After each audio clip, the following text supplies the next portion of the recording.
One Warm Coat is a national nonprofit organization that provides free coats to anyone in need without discrimination. We were founded in 1992 in San Francisco, and we have grown to where we have served over 6.6 million people with warmth.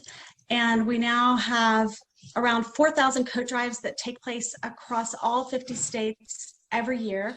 Last year, those coat drives enabled us to provide warmth to more than 500,000 children and adults. The way that we work is that we have coat drives that take place all over the country. We have volunteer ambassadors who hold coat drives for us. Also, we have a lot of large companies that sponsor coat drives at retail locations. And then those coats that are collected in the drives are distributed in their local communities through a large network of nonprofit partner agencies. We have close to 1,000 nonprofit partners who work with us.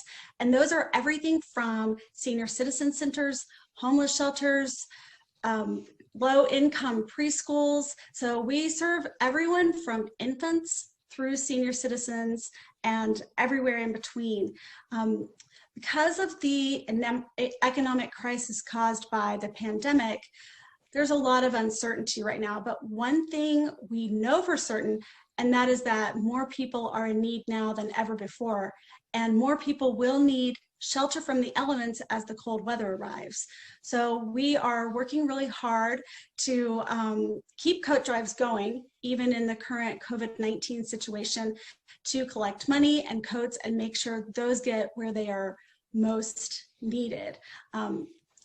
To that end, we have created some social distancing tips for coat drives that we have posted on our website.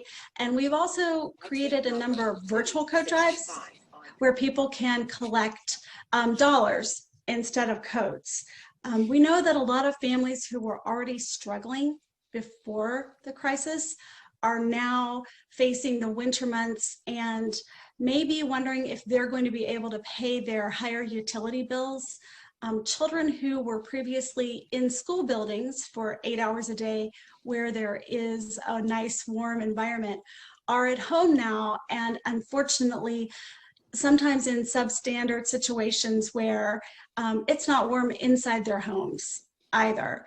We know people are trying to commute to work, and sometimes on public transportation, sometimes by foot in the cold weather. And we also know that if you are living on the street, a coat can mean the difference between life and death.